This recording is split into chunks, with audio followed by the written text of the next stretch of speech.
اور کس نے صرف اور صرف تمناؤں سے دین کی مدد کرنے کی کوشش کی ہے؟ تمہیں کیا ہو گیا ہے؟ تم اللہ پر ایمان نہیں لاتے؟ یعنی یہاں بتایا جا رہا ہے کہ اللہ نے تم کو کھول کھول کر کائنات کے قوانین بیان کر دیے اور تم اللہ کی باتوں کو ایڈمائر نہیں کرتے۔ آئنسٹائن کی تھیوری کو تو بڑا ایڈمائر کرتے ہو، نیوٹن کے لاز کو تو بڑا ایڈمائر کرتے ہو، اللہ کی کائنات کو ایڈمائر نہیں کرتے۔ حالانکہ رسول تمہیں اپنے رب پر ایمان لانے کی دعوت دے رہا ہے اور وہ تم سے عہد لے چکا ہے۔ اگر تم واقعی ماننے والے ہو، وہ اللہ ہی ہے جو اپنے بندے پر صاف صاف آیتیں نازل کر رہا ہے۔ کیوں نازل کی اللہ تعالیٰ نے آیات؟ کیا کرے؟ تاکہ تمہیں تاریکیوں سے نکال کر روشنی میں لے آئے، غم، پریشانی، محرومی کے اندھیروں سے نکال کر اللہ کی بخشش، نور اور مغفرت کی طرف لے آئے۔ اور حقیقت یہ ہے کہ اللہ تم پر نہایت شفیق اور مہربان ہے۔ تو یہ کتاب کس کو سمجھ آئے گی؟ جو ذہین ہوں گے، جن کا آئی کیو لیول اچھا ہوگا، لو نہیں ہوگا۔ ہر کوئی جو قرآن کی طرف آ جائے وہ لو آئی کیو کا نہیں ہو سکتا، وہ عقل مند ہے اللہ کی نظر میں۔ اس لیے کہ یہ عمل کی کتاب ہے، صرف اس کو دعاؤں کی کتاب نہ بنا لینا۔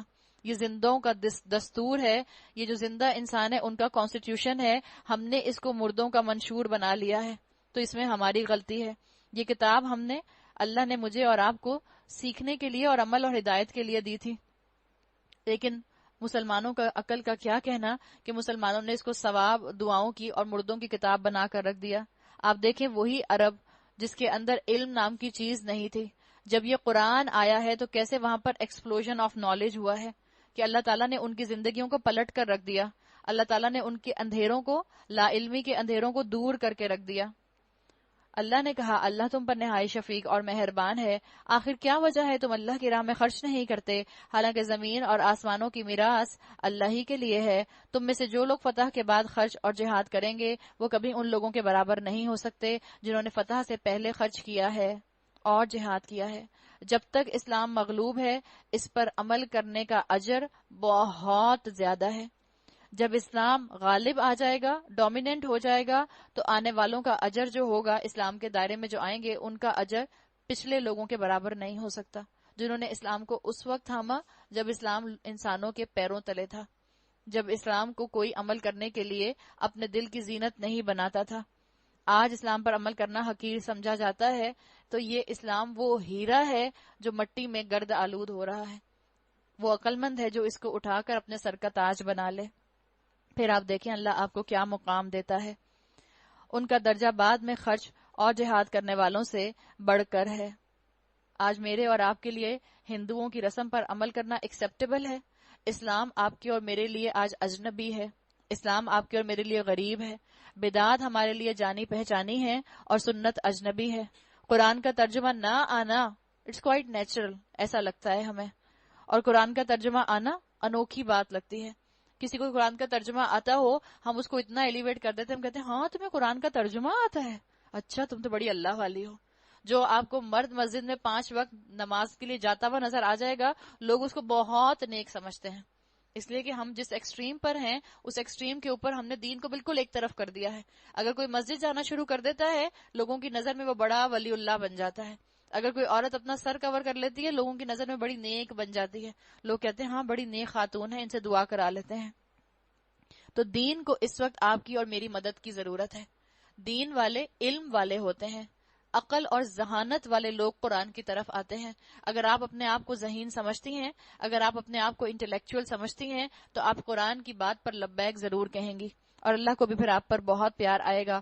اگرچہ اللہ نے دونوں ہی سے اچھے وعدے فرمائے ہیں، جو کچھ تم کرتے ہو اللہ اس سے باخبر ہے، یعنی اللہ نے بتا دیا وعدے تو دونوں سے اچھے ہیں، یعنی جو بعد میں بھی اسلام کی طرف آیا اسلام کا غلبہ دیکھ کے وہ دائیں بازو والوں میں شامل ہو جائے گا، لیکن سابقون الاولون کا مقام بہرحال اللہ نے بتا دیا کہ وہ افضل ہے، اس لیے کہ انسان کا عمل جو ہے وہ اس کے حالات پر ڈیپینڈ کرتا ہے، کس نے کن حالات میں عمل کیا، کن حالات میں اسلام کا ساتھ دیا۔ جب سبھی کورسز کر رہے تھے تو ہم بھی کورسز کرنے چل پڑے تو کیا مشکل، ایسے وقت میں نکلیں جس وقت لوگوں کو اس کے لیے وقت نکالنے کے لیے کوئی اپنا زندگی کے اندر اہم چیز نظر نہیں آتی، جب لوگ اس کو کوئی ویلیویبل چیز نہیں سمجھتے، جب لوگ اس پر وقت لگانا جو ہے اپنے وقت کا ضیاع سمجھتے ہیں، تو اللہ نے بتا دیا کہ حالات سے اجر میں فرق پڑ جاتا ہے، کس نے کن حالات میں کام کیا۔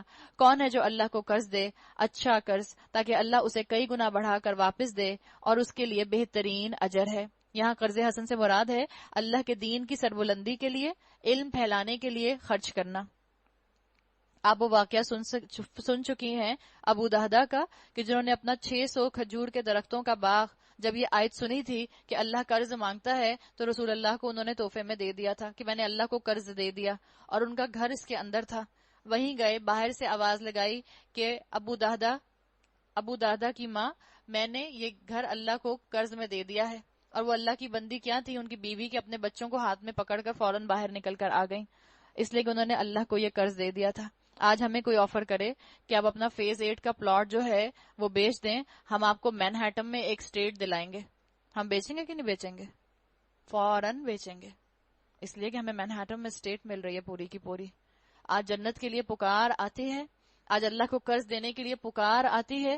اللہ پکار کر کہتا ہے کون ہے جو اللہ کو قرض حسنہ دے، اور ہم بالکل سٹنگ ڈکس بن جاتے ہیں، ہمارا آسٹرچ ایٹیٹیوڈ ہو جاتا ہے، ہم اپنے ہی خول کے اندر بیٹھے رہ جاتے ہیں۔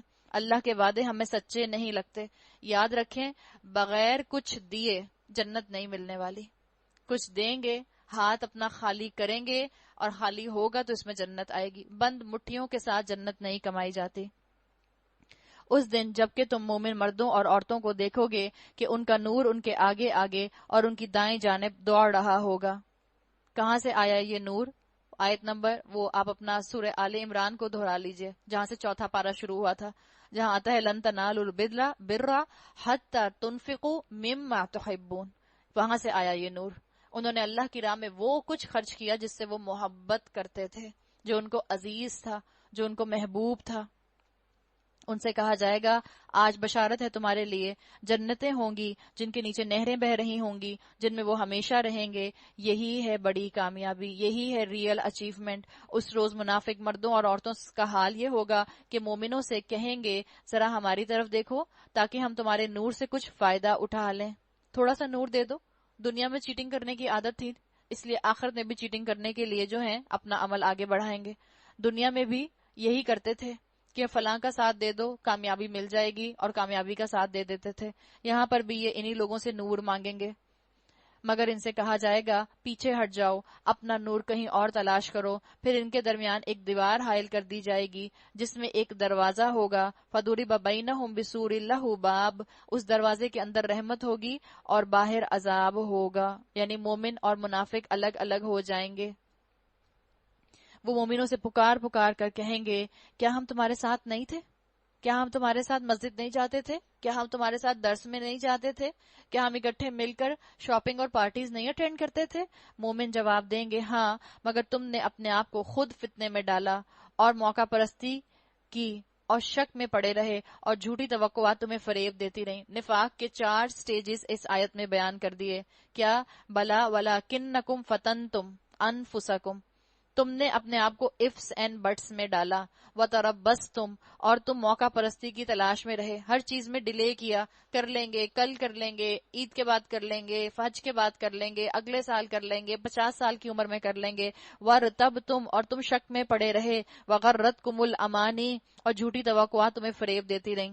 تمہارا کیلکولیٹنگ مائنڈ تھا، تم کامیابی کے چکر میں اللہ کے دین کو ڈیلے کرتے رہے، تم نے نیکی کو فوراً اختیار نہ کیا، تمہیں ڈاؤٹس آتے تھے تو تم اللہ کے حکم سے دور ہو جاتے تھے، تم نے عمل کی خواہش کا اظہار کیا لیکن عمل کے لیے اپنے آپ کو فوراً قدموں کے ساتھ جمایا نہیں، ویٹ اینڈ سی ایٹیٹیوڈ رکھنے والے۔ تو اللہ تعالیٰ نے بتا دیا کہ یہ ان کی اپنی غلطی ہے، یہاں تک کہ اللہ کا فیصلہ آ گیا اور آخر وقت تک وہ بڑا دھوکے باز شیطان تمہیں اللہ کے معاملے میں دھوکہ دیتا رہا۔ انہوں نے کیا سمجھا کہ بس ہم شاید مسجد میں قالین بچھا دیں گے، لائف سٹائلز کو بدلیں گے نہیں اور اللہ ہمیں درگزر اور معاف کر دے گا۔ انہوں نے بس اس طرح کے اعمال کو کرنا پسند کیا جس سے ان کے گھروں کے اندر سکون پر زد نہ پڑے، فرائض چھوڑ دیے، اپنا من پسند دین اپنا لیا۔ لہٰذا آج نہ تم سے کوئی فدیہ قبول کیا جائے گا اور نہ ان لوگوں سے جنہوں نے کھلا کھلا کفر کیا تھا، تمہارا ٹھکانہ جہنم ہے، یعنی تمہاری غمخوار آگ ہوگی، وہی تمہاری خبرگیری کرنے والی ہے اور یہ بدترین انجام ہے۔ کیا ایمان لانے والے لوگ الم یأنی للذین آمنوا، کیا ایمان لانے والوں کے لیے بھی وہ وقت نہیں آیا کہ ان کے دل اللہ کے ذکر سے پگھلیں؟ ایک دفعہ ہدایت ملے تو لے لو، ہدایت بار بار دروازہ نہیں کھٹکھٹاتی. یہاں ان لوگوں کو ایڈریس کیا گیا ہے جن کے ایمان میں کمزوری تھی.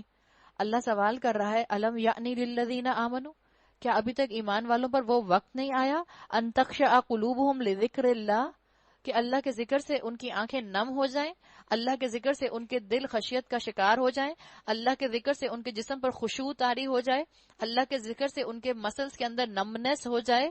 ابھی تک ان پر کیا یہ وقت نہیں آیا اور اس کے نازل کردہ حق کے آگے جھکیں؟ ہم اپنے آپ سے پوچھیں. 27ویں پارے پر آ گئے. اللہ ہی کی رحمت ہے کہ اللہ نے ہمیں سارے قرآن سے اب تک گزار دیا. اللہ اس کو ایسے طریقے سے مکمل کروائے. اللہ مجھ سے اور آپ سے پوچھ رہا ہے اب تک تم پر خشیت طاری نہیں ہوئی؟ اب تک تم پر بندگی کا رنگ نظر نہیں آیا؟ اب تک تمہارے اندر خشوع کے آثار نظر نہیں آئے کہ اس کے نازل کردہ حق کے آگے جھکیں اور وہ لوگوں کی طرح نہ ہو جائیں جنہیں پہلے کتاب دی گئی تھی، پھر ایک لمبی مدت ان پر گزر گئی اور ان کے دل سخت ہو گئے. جو جتنا عمل میں ڈیلے کرتا ہے اس کے دل کے اندر سختی آ جاتی ہے، اس کا اتنا جذبات کا معاملہ فلیٹ کر جاتا ہے، اور آج ان میں سے اکثر فاسق بنے ہوئے ہیں. خوب جان لو اللہ زمین کو اس کی موت کے بعد زندگی بخشتا ہے. اگر آج نیکی نہیں ہے تو مایوس نہ ہونا. اللہ مردہ زمین کو زندہ کرتا ہے. اللہ تمہاری مردہ روح کو زندہ کر دے گا. مردہ دلوں میں قرآن کی بارش برساؤ. ہم نے نشانیاں تم کو صاف صاف دکھا دی ہیں، شاید کہ تم عقل سے کام لو. مردوں اور عورتوں میں سے جو لوگ صدقات دینے والے ہیں اور جنہوں نے اللہ کو قرض حسن دیا ہے، یضاعف لہم ولہم اجر کریم، اور ان کو یقیناً کئی گنا بڑھا کر دیا جائے گا، ان کے لیے بہترین اجر ہے. جو لوگ اللہ اور اس کے رسولوں پر ایمان لائے ہیں وہی اپنے رب کے نزدیک صدیق اور شہید ہیں. ان کے لیے ان کا اجر اور ان کا نور ہے. لہم اجرہم و نورہم. جن لوگوں نے کفر کیا ہے اور ہماری آیات کو جھٹلایا ہے وہ دوزخی ہیں. کیا چیز ان کو قرآن کی طرف نہیں آنے دیتی؟ اپنی اپنی زندگی میں پیچھے مڑ کر دیکھو. کیا چیز سٹمبلنگ بلاک بن رہی ہے؟ کیا چیز ہنڈرنس بن رہی ہے؟ کیا چیز رکاوٹ بن رہی ہے؟ اے علمو، خوب جان لو، انما الحیات الدنیا، یہ دنیا کی زندگی اس کے سوا کچھ نہیں کہ کیا ہے؟ لعبن، ایک کھیل، ولہون، اور دل لگی، وزینتن، اور ظاہری ٹیپ ٹاپ، وتفاخر بینکم، اور تمہارا آپس میں ایک دوسرے پر فخر جتانا یعنی کمپیٹ کرنا، وتکاثر فی الاموال والاولاد، اور مال اور اولاد میں ایک دوسرے سے بڑھ جانے کی کوشش کرنا، کمپٹیشن کرنا. انسان کی زندگی کے 5 اہم مراحل یہاں بتا دیے گئے. انسان کی زندگی کے 5 ادوار ایسے آتے ہیں جس میں اس کی ہر عمر کی ترجیحات، پرائرٹیز الگ الگ ہوتی ہیں. یہاں پر لائبن، کھیل کس کو کہا گیا؟ بچپن کو. ولہون، دل لگی کس کو کہا گیا؟ ٹین ایج کو. وزینتن، زینت کس کو کہا گیا؟ یوتھ کو، جو آپ کی ٹین ایج کے بعد آتی ہے. وتفاخر بینکم، یہ آپ کی مڈل ایج جس میں انسان کمپیٹ کرتا ہے، جس میں انسان خوب پیسہ کماتا ہے اور خوب فلانٹ کرنے کی کوشش کرتا ہے. اور 5واں کون سا عمر کا حصہ؟ وتکاثر فی الاموال والاولاد، مال اور اولاد میں ایک دوسرے سے بڑھ جانے کی کوشش. یہ تمہارا بڑھاپا. کون ویکیشن گزارنے کہاں جاتا ہے، کون کس کلب کا ممبر ہے، کس کا بچہ کس اسکول میں ہے، کون کس قبرستان میں دفن ہوتا ہے. ہمارا تو یہ حال ہے.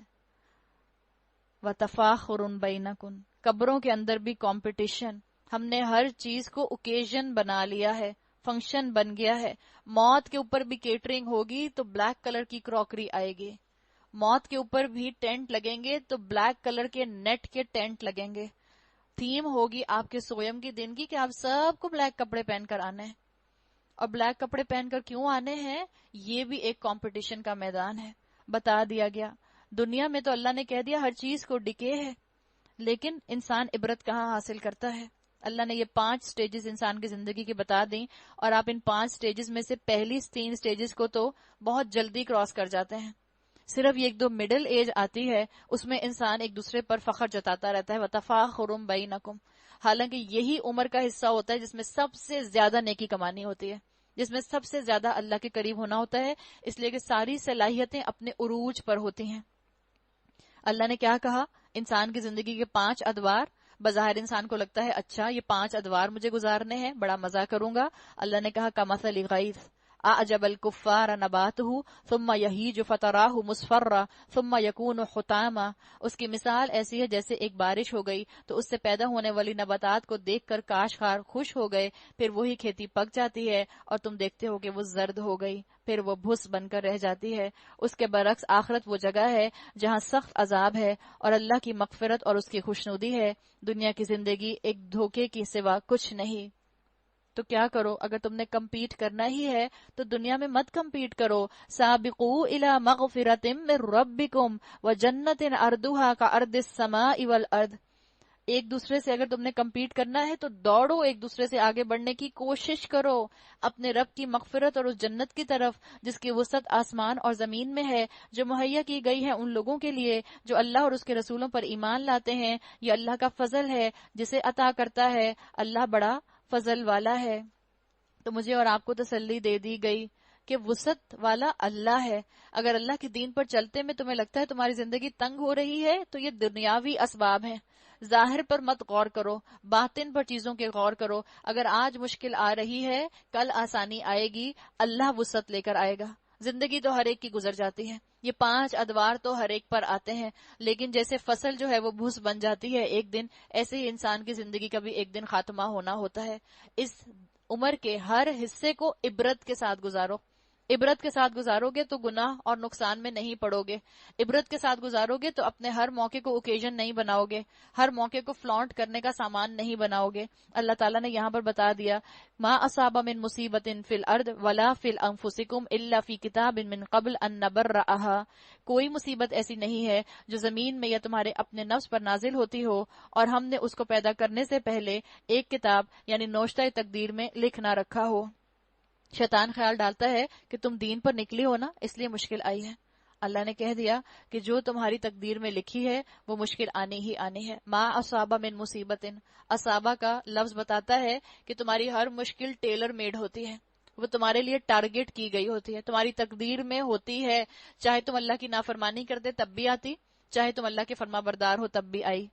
تمہارے درجات بلند ہوں گے اگر اللہ کی فرما برداری میں صبر کرو گے، اور تمہارے گناہوں میں اضافہ ہو جائے گا اگر واہ ویلا مچاؤ گے اور شکوے شکایتیں کرو گے. ایسا کرنا اللہ کے لیے بہت آسان کام ہے. یہ سب کچھ اس لیے ہے تاکہ جو کچھ بھی نقصان تمہیں ہوا اس پر تم دل شکستہ نہ ہو، اور جو کچھ اللہ تمہیں عطا فرمائے اس پر بھول نہ جاؤ. اللہ ایسے لوگوں کو پسند نہیں کرتا جو اپنے آپ کو بڑی چیز سمجھتے ہیں اور فخر جتاتے ہیں، جو خود بخل کرتے ہیں اور دوسروں کو بخل کرنے پر اکساتے ہیں. وَمَن يَتَوَلَّ، اب اگر کوئی روگردانی کرتا ہے تو اللہ بے نیاز اور تمام صفات کا مالک ہے. نہیں آتے اللہ کی مدد کو، مت آؤ. وَمَن يَتَوَلَّ فَإِنَّ اللَّهَ هُوَ الْغَنِيُّ الْحَمِيدُ. تم نہیں حمد کرو گے اس کی حمد تو ہوتی رہے گی. تم اس کی طرف نہیں پلٹو گے، پلٹنے والے اس کی طرف پلٹیں گے. تمہارا اللہ محتاج نہیں ہے، تم اللہ کے محتاج ہو. ہم نے اپنے رسولوں کو صاف صاف نشانیوں اور ہدایات کے ساتھ بھیجا اور ان کے ساتھ کتاب اور میزان نازل کی تاکہ لوگ انصاف پر قائم ہوں. وَأَنزَلْنَا الْحَدِيدَ فِيهِ بَأْسٌ شَدِيدٌ، اور لوہا اتارا جس میں بڑا زور ہے اور لوگوں کے لیے منافع ہیں. اللہ تعالیٰ نے لوہا نازل کیا ہے. وَأَنزَلْنَا الْحَدِيدَ، یہ اس لیے کیا گیا کہ اللہ کو معلوم ہو جائے کہ کون اس کو دیکھے بغیر اس کی اور اس کے رسولوں کی مدد کرتا ہے. ان اللہ قوی عزیز، اللہ بڑی قوت والا اور زبردست ہے. ہم نے نوح اور ابراہیم کو بھیجا اور ان دونوں کی نسل میں نبوت اور کتاب رکھ دی. پھر ان کی اولاد میں سے کسی نے ہدایت اختیار کی اور بہت سے فاسق ہو گئے. ہم دیکھ لیں ہم کس ڈائریکشن پر جا رہے ہیں. ان کے بعد ہم نے پے در پے اپنے رسول بھیجے اور ان سب کے بعد عیسیٰ ابن مریم کو مبعوث کیا، اس کو انجیل عطا کی. جن لوگوں نے اس کی پیروی اختیار کی ان کے دلوں میں ہم نے ترس اور رحم ڈال دیا، اور رہبانیت انہوں نے خود ایجاد کر لی، ہم نے ان پر فرض نہ کی تھی. بودھزم کرسچینٹی میں سیلف انہیلیشن ہے، رہبانیت ہے. اللہ تعالیٰ نے اس کو نہیں رکھا. اللہ نے کہا یہ انہوں نے خود ایجاد کر لی. آپ وہ واقعہ جانتی ہیں جو 3 صحابہ کا تھا جنہوں نے کہا تھا، جن میں سے ایک نے کہا تھا کہ میں سارا دن جو ہوں وہ روزہ رکھا کروں گا، ہر دن روزہ رکھوں گا. ایک نے کہا تھا میں ساری رات جو ہے عبادت کرتا رہوں گا. ایک نے کہا تھا میں نکاح نہیں کروں گا. اللہ کے رسول صلی اللہ علیہ وسلم نے تینوں کو منع فرما دیا اور تینوں سے کہا کہ میں تم لوگوں میں تقوی میں سب سے زیادہ ہوں. تو رہبانیت اسلام کے اندر نہیں ہے. اپنے نفس کی جائز خواہشات بھی پوری کرو، جو نیچرل ڈیزائرز ہیں ان کو جائز حدود کے اندر شریعت کے دائرے میں پورا بھی کرو، اور اللہ کی عبادت بھی کرو۔ مگر اللہ کی خوشنودی کی طلب میں انہوں نے آپ ہی یہ بدعت نکالی، اور پھر اس کی پابندی کرنے کا جو حق تھا اسے ادا نہ کیا۔ ان میں سے جو لوگ ایمان لائے ہوئے تھے ان کا حجر ہم نے ان کو عطا کیا، مگر ان میں سے اکثر لوگ فاسق ہیں۔ یا ایھا الذین آمنوا اتقوا اللہ، اے لوگو جو ایمان لائے ہو اللہ سے ڈرو، وآمنوا برسولہ یؤتیکم کفلین من رحمتہ، اور اس کے رسول پر ایمان لاؤ، اللہ تمہیں اپنی رحمت کا دوہرا حصہ عطا فرمائے گا، ویجعل لکم نورا تمشون بہ ویغفر لکم، وہ تمہیں نور بخشے گا جس کی روشنی میں تم چلو گے، اور تمہارے قصور معاف کر دے گا، اللہ بڑا معاف کرنے والا اور مہربان ہے۔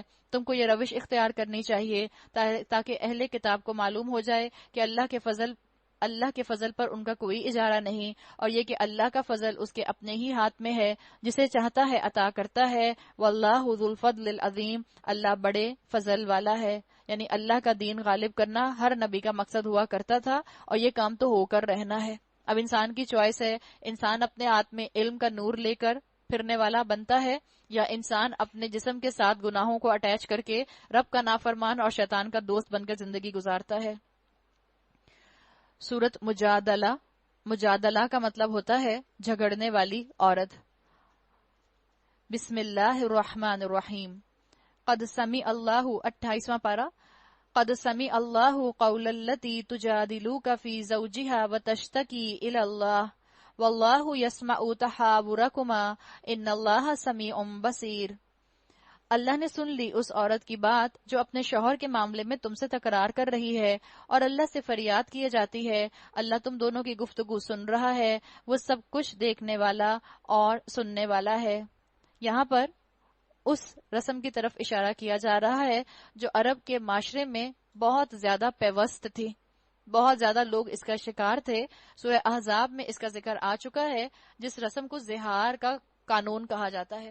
زہار کی رسم عربوں کے اندر موجود تھی، اور اس میں ہوا یہ کرتا تھا کہ شوہر اپنی بیوی کو غصے میں، جھگڑے میں یہ کہہ دیا کرتا تھا کہ تمہاری پیٹھ میری ماں کے جیسی ہے، اور جب وہ یہ کہہ دیا کرتا تھا تو اس سے ازدواجی تعلق پھر دوبارہ قائم نہیں کیا کرتا تھا۔ وہ عورت اس مرد کے نکاح میں بھی رہتی تھی، لیکن اس کے ساتھ اس کا کوئی ازدواجی تعلق نہیں ہوتا تھا، تو وہ عورت کو معلق کر کے رکھتے تھے، اس کے حقوق ادا نہیں کرتے تھے۔ اللہ تعالیٰ نے وہاں اس کا ہلکا سا فیلر دیا تھا سورہ احزاب کے اندر۔ پھر جب یہ واقعہ سچ مچ مدینے کے معاشرے میں رونما ہوا تو اللہ تعالیٰ نے اس ریئل لائف ایونٹ سے نبٹنے کے لیے قوانین دے دیے، تاکہ اب اس کو پریکٹیکلی امپلیمنٹ کر کے بتایا جائے۔ اگر اللہ تعالیٰ ویسے قوانین دے دیتا تو ہو سکتا ہے کہ اس وقت لوگ اس کو سنی انسنی کر دیتے۔ جس وقت معاملہ پیش آیا اس وقت اللہ تعالیٰ نے اس کے قوانین دے دیے۔ روایات میں آتا ہے خولہ بنت ثعلبہ رضی اللہ عنہا جو تھی، ان کے شوہر نے ان کے ساتھ زہار کیا تھا، اور ان کے شوہر تھے اوس بن صامت۔ اوس بن صامت نے یہ کام کیا تھا۔ اس کے اوپر خولہ بنت ثعلبہ جو ہیں یہ اللہ کے رسول صلی اللہ علیہ وسلم کی خدمت میں حاضر ہوئیں، اور انہوں نے آ کر اللہ کے رسول سے پوچھا کہ اسلام میں اس کا کیا حکم ہے۔ اس وقت تک کیونکہ اللہ کی طرف سے کوئی احکامات نہیں آئے تھے، اللہ کے رسول نے فرمایا کہ میرا خیال ہے کہ تم اپنے شوہر کے لیے حرام ہو گئی ہو، یعنی کیونکہ جو عرب کے اندر قوانین تھے نافذ، اسی کے مطابق اللہ کے رسول نے فیصلہ دیا۔ آپ کو معلوم ہے جب تک قرآن کے اندر الگ احکامات نہیں آ گئے اس وقت تک رسول اللہ صلی اللہ علیہ وسلم انہی قوانین کے اوپر رہتے تھے جو موسوی شریعت کے اندر موجود تھے، جو تورات کے قوانین ہوا کرتے تھے۔ تو اللہ کے رسول نے بھی یہی کہا، کیونکہ ابھی قوانین نہیں آئے تھے تو انہوں نے کہا کہ میرا خیال ہے تم اپنے شوہر پر حرام ہو گئی ہو۔ اس پر وہ فریاد کرنے لگی کہ میری اور میرے بچوں کی زندگی تو تباہ ہو جائے گی، اور اسی حالت میں روایات میں آتا ہے کہ وہ روتی تھیں اور اللہ کے رسول صلی اللہ علیہ وسلم کے پاس بار بار آیا کرتی تھیں کہ کوئی ایسی صورت بتائیے جس سے میرا گھر جو ہے وہ بگڑنے سے بچ جائے۔ اس کے اوپر اللہ تعالیٰ نے یہ آیات نازل فرمائیں اور اس مسئلے کا حکم جو ہے وہ بیان کر دیا گیا۔ تم میں سے جو لوگ اپنی بیویوں سے زہار کرتے ہیں، اب اللہ تعالیٰ اس مسئلے کا حل بتا رہے ہیں۔ ان کی بیویاں ان کی مائیں نہیں ہیں، ان کی مائیں تو وہی ہیں جنہوں نے ان کو جنا ہے۔ یہ لوگ سخت ناپسندیدہ اور جھوٹی بات کہتے ہیں، در حقیقت یہ ہے کہ اللہ بڑا معاف کرنے والا اور درگزر فرمانے والا ہے۔ تو یہاں بتا دیا گیا کہ اللہ تعالیٰ نے ایک بات بتا دی کہ جو اپنے آپ کو جھوٹی رسموں کے اندر انوالو کرے گا وہ اللہ اصل میں سخت جھوٹا معاملہ کرتا ہے اور اللہ پر بہتان گھڑتا ہے۔ جس نے کسی کے بیٹے کو اپنا بیٹا کہا جو اس کا اڈاپٹڈ بچہ تھا اس نے جھوٹ گڑا، جس نے اس طرح سے زہار کا قانون کیا اس نے جھوٹ گڑا۔ اور یہاں سے اسکالرز یہ بات بھی نکالتے ہیں کہ یہ جو اللہ کی بندی تھی، جب ان کے گھر میں مسئلہ ہوا تو انہوں نے کیا کیا؟ انہوں نے اللہ کے رسول صلی اللہ علیہ وسلم کا رخ کیا۔ تو جب گھروں کے اندر مسئلے ہوں تو کوشش کرنی چاہیے کہ جلد بازی میں فیصلے نہ کیے جائیں، بلکہ کسی علم والے کی طرف رجوع کیا جائے، اس سے مشورہ مانگا جائے، اور ازدواجی زندگی میں اونچ نیچ ہو ہی جاتی ہے۔ گھر کی باتوں کو فوراً کے فوراً غصے میں آ کے فائنل حتمی احکامات تک لے جانے سے پہلے کسی علم والے کے ساتھ اس کو ڈسکس کر لینا چاہیے۔ اللہ تعالیٰ کو بہرحال یہ پسند نہیں ہے کہ رشتہ ختم ہو شوہر اور بیوی کا، اللہ کو پسند نہیں ہے کہ طلاق ہو یا خلا ہو۔ اللہ چاہتا ہے کہ پہلی کوشش پوری کی جائے کہ انسان جو ہے اپنے گھر کے معاملات کو سمیٹے۔ آپ دیکھیں یہاں آیت میں الفاظ آئے تھے تشتکی اللہ، وہ جو آپ سے شکوہ کر رہی تھی، اللہ کی طرف شکوہ کر رہی تھی، یعنی انہوں نے یہ نہیں فوراً اس کو سمجھ لیا کہ بس ہو گئی بات، بلکہ انہوں نے کوشش جاری رکھی۔ تو اللہ تعالیٰ نے مجھے اور آپ کو قرآن میں بھی سکھایا ہے۔ ہم نے ایوب علیہ السلام کے ضمن میں دعا پڑھی ہے، آپ نے دعا کی تھی جب آپ کو بیماری لگ گئی تھی، انما اشکو بثی وحزنی الی اللہ، میں اپنا سارا غم جو ہے وہ اللہ کی طرف ہی رجوع کرتا ہوں، اللہ سے مدد مانگتا ہوں اس غم کے اندر۔ تو بتا دیا گیا کہ اگر گھروں کے اندر معاملات خراب ہوں تو فوراً فیصلہ نہیں کرنا چاہیے، فوراً شکوے شکایتیں کر کے معاملے کو ختم نہیں کر دینا چاہیے، جلد بازی نہیں کرنی چاہیے، بلکہ پوری کوشش کرنی چاہیے کہ گھر جڑا رہے، گھر بنا رہے۔ اللہ تعالیٰ نے ان خاتون کے دیکھیں احکامات کو، ان کی آواز کو، ان کی دعا کو، ان کے شکوے کو فوراً سن لیا، اور اللہ تعالیٰ نے اس کے اوپر قوانین نازل کر دیے۔ ایک خاتون ہے جن کی آسانی کے لیے اللہ نے قرآن میں احکامات نازل کیے۔ تو اللہ تعالیٰ تو عورتوں کو بہت زیادہ سپورٹ کرنے والا ہے، اللہ عورتوں کے بہت زیادہ دکھ اور درد کو دور کرنے والا ہے۔ انہی عورت کے لیے آتا ہے، انہی خاتون، انہی صحابیہ کے لیے، خولہ بنت ثعلبہ کے لیے، کہ ایک مرتبہ حضرت عمر کو انہوں نے راستے میں روک لیا۔ حضرت عمر کے دور کی بات تھی، حضرت عمر کو انہوں نے راستے میں روکا اور کافی دیر تک کھڑے ہو کر ان سے بات کرتی رہیں۔ صحابہ نے کہا ایک بوڑھی عورت نے آپ کو اتنی دیر راستے میں روکے رکھا اور آپ کھڑے رہے؟ حضرت عمر نے فرمایا کیا تم نہیں جانتے یہ کون تھی؟ حضرت عمر نے کہا یہ خولہ تھی، اور ان کی پکار تو اللہ تعالیٰ نے 7ویں آسمان کے اوپر سنی ہے۔ تو الحمدللہ اللہ سنتا ہے۔ آپ اللہ کو پکاریں مشکل میں، آپ کے گھر کے حالات مشکل ہوں اللہ کو پکاریں، آپ کی شوہر کے ساتھ انبن ہو اللہ کو پکاریں، پکار کر اماں کو فون کر کر کے اماں کو اپنے داماد سے بدظن نہ کر دیں۔ ہوگا کیا؟ آپ تو تھوڑی دیر میں نارمل ہو جائیں گی، شوہر آپ کو منا لیں گے، اور بیچارے شوہر منا ہی لیتے ہیں، اور شوہر آپ کو منا لیں گے، لیکن اماں کے دل میں ایک کانٹا بن کر ایک الجھن آ جائے گی کہ شاید میری بیٹی خوش نہیں ہے۔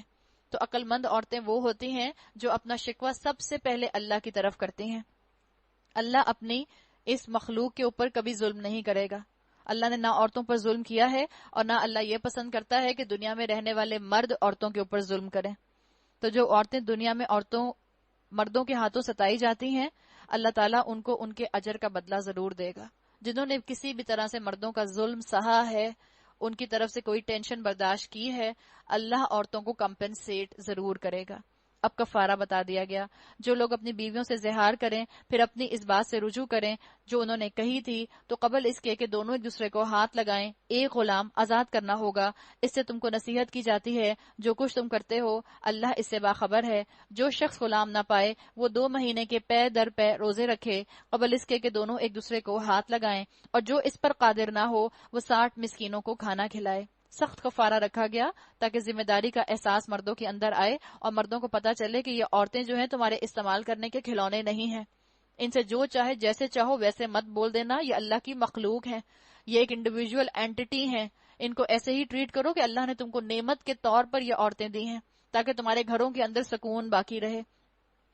یہ حکم اس لیے دیا جا رہا ہے کہ تم اللہ اور اس کے رسول پر ایمان لاؤ۔ ایمان سے مراد کیا ہے کہ تم اللہ کے رسول اور اللہ کے معاملے میں جو باتیں ہیں وہاں سیدھی بات کیا کرو۔ قولا سدیدن کا ذکر آتا ہے، قولوا قولا سدیدن، سیدھی بات کیا کرو، سچی بات کرو، دل آزاری مت کرو، عورتوں کے معاملے میں عدل کرو۔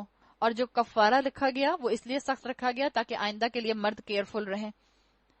ایمان سے مراد یہ بھی ہے کہ تاکہ انسان کفارہ ادا کر کے اپنی غلطی کو دور کر دے اور اللہ کے قریب آ جائے۔ یہ اللہ کی مقرر کی ہوئی حدیں ہیں اور کافروں کے لیے دردناک سزا ہے۔ جو لوگ اللہ اور اس کے رسول کی مخالفت کرتے ہیں وہ اسی طرح ذلیل و خوار کر دیے جائیں گے جس طرح ان سے پہلے کے لوگ ذلیل و خوار کیے جا چکے ہیں۔ ہم نے صاف صاف آیات نازل کر دی ہیں اور کافروں کے لیے ذلت کا عذاب ہے۔ اس دن یہ ذلت کا عذاب ہونا ہے جب اللہ ان سب کو پھر سے زندہ کر کے اٹھائے گا۔ یوم یبعثہم اللہ جمیعا، اللہ سب کو زندہ کر کے اٹھائے گا اور انہیں بتا دے گا وہ کیا کچھ کر کے آئے ہیں، وہ بھول گئے ہیں مگر اللہ نے ان کا سب کیا دھرا گن گن کر محفوظ کر رکھا ہے۔ اللہ ایک ایک چیز پر شاہد ہے۔ اللہ نے بتا دیا، اللہ کو تو ہر چیز کی خبر ہوتی ہے۔ تم چاہے سمجھو کہ اللہ نے سنا یا نہ سنا، تم چاہے سمجھو اللہ نے دیکھا کہ نہ دیکھا، اللہ دیکھ لیتا ہے۔ اللہ نظروں کو بھی دیکھ لیتا ہے، اللہ ذہن میں آنے والے جذبات کو بھی دیکھ لیتا ہے، ارادوں کو بھی دیکھ لیتا ہے، دل کے خیالات کو بھی جان جاتا ہے۔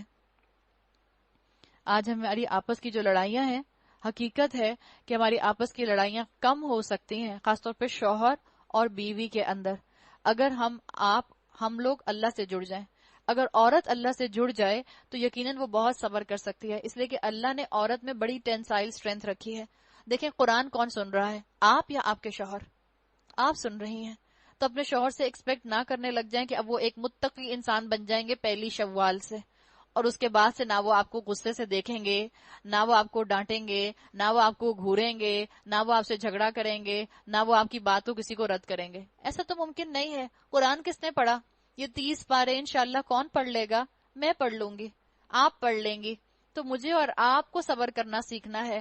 جو قرآن کی بارش اپنے دل پر کر رہا ہے، اس کے دل کی کھیتی نرم پڑنی چاہیے، اس کے اندر جھکاؤ آنا چاہیے، اس کے اندر عاجزی آنی چاہیے، اور حقیقت ہے اپنی بیٹیوں کو بھی سمجھا دیں اور خود بھی سمجھ جائیں۔ اگر ہم چاہتے ہیں کہ ہمارے گھروں کے اندر ماحول بہترین رہے، پیسفل رہے، محبت بھرا رہے، گھر کا ماحول جو ہے وہ ایسا ہو جس کے اندر اچھی اولاد پروان چڑھے، اس کا طریقہ کیا ہے؟ عورت اپنی ایگو بلو زیرو لیول لے جائے، اس لیے کہ شیطان ہماری ایگو کو بہت بلند کرتا ہے۔ دیکھیں مرد میں اللہ نے انا رکھی ہے، اور مرد کی انا پر آپ چوٹ لگائیں گے تو اسے غصہ آئے گا۔ عقل مند بیویاں مردوں کی اناؤں پر چوٹ نہیں لگاتی، عقل مند بیویاں مردوں کی خطاؤں کو معاف کر دیتی ہیں، عقل مند بیویاں شوہروں کے سامنے جھک کر رہتی ہیں۔ اس میں کسی کی کوئی کمی نہیں ہے، اس میں کسی کے اندر کسی کی عزت میں کوئی کمی نہیں ہے، اس میں بلکہ اعلیٰ ظرفی ہے۔ جو جھکتا ہے وہ اعلیٰ ظرف ہے۔ اللہ کے رسول صلی اللہ علیہ وسلم نے کس کو کہا کہ کون ہے طاقتور؟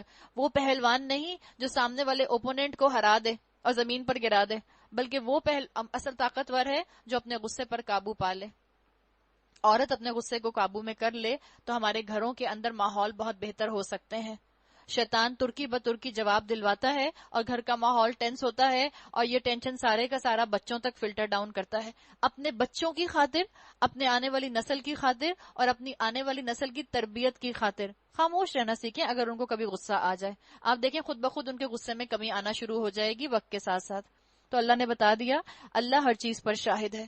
آپ بس یقین دل میں رکھیں کہ اگر کوئی مشکل آئے گی اللہ تعالیٰ انشاءاللہ اس کو دور کر دے گا۔ اللہ سے شکوہ کریں۔ ہاں کوئی گراس ڈسکریپنسی ہے، کوئی بہت بڑا مسئلہ ہے تو یقیناً پھر کسی گھر کے بڑے سے مدد لی جا سکتی ہے۔ کیا تم کو خبر نہیں ہے کہ زمین اور آسمانوں کی ہر چیز کا علم اللہ کو ہے؟ کبھی ایسا نہیں ہوتا کہ 3 آدمیوں میں کوئی سرگوشی ہو اور ان کے درمیان چوتھا اللہ نہ ہو، یا 5 آدمیوں میں سرگوشی ہو اور ان کے اندر چھٹا اللہ نہ ہو۔ خفیہ بات کرنے والے خواہ اس سے کم ہو یا زیادہ، جہاں کہیں بھی ہوں اللہ ان کے ساتھ ہوتا ہے۔ پھر قیامت کے روز وہ ان کو بتا دے گا انہوں نے کیا کچھ کیا ہے۔ اللہ ہر چیز کا علم رکھتا ہے۔ بتا دیا گیا، اللہ تعالیٰ نے یہاں مسلمانوں کو بتا دیا کہ یہ جو نئی جماعت بن رہی ہے مسلمانوں کی، اس لیے کہ یہ سورت جو ہے ایسے دور میں آئی جو مدنی دور تھا، اس سے مسلمانوں کے اندر نئے نئے مسلمان شامل ہو رہے تھے، تو یہاں مسلمانوں کو ایک اشارہ دیا جا رہا ہے کہ تمہیں اندر کے دشمن سے بھی محفوظ رہنے کی ضرورت ہے۔ بیرونی دشمن سے تمہیں اتنا خطرہ نہیں جتنا تم کو اندرونی دشمن سے خطرہ ہے۔ اس لیے دیکھیں آپ آگے احکامات کون سے آ رہے ہیں؟ نجوا کے احکامات آ رہے ہیں۔ یہ آپس میں جو وسپر کرنے کا معاملہ ہوتا ہے، آپس میں ایک دوسرے کے خلاف نجوا کرنے کا جو معاملہ ہوتا ہے، اس کے احکامات آ رہے ہیں۔ کیا تم نے دیکھا نہیں ہے تم لوگوں کو جنہیں سرگوشیاں کرنے سے منع کر دیا گیا تھا پھر بھی وہی حرکت کیے جاتے ہیں جس سے انہیں منع کیا گیا تھا؟ یعنی جماعت کے کام میں نجوا ٹیم ورک کو تباہ کر دیتا ہے۔ کسی کی بات کسی سے کرنا، کسی کی بات کسی سے کرنا، ایڈمنسٹریشن کی بات آپس میں کرتے رہنا، ایڈمنسٹریشن کی غلطیوں کو ایڈمنسٹریشن تک نہ پہنچانا، اس کی وجہ سے بھی آرگنائزیشنز کے اندر، انسٹیٹیوشنز کے اندر جو ہے وہ خرابی پیدا ہوتی ہے۔ تو بتا دیا گیا کہ ڈسپلن پارٹی مسلمان ہوتے ہیں، ٹیم ورک کرنا ہے، موب نہیں اکٹھا کرنا،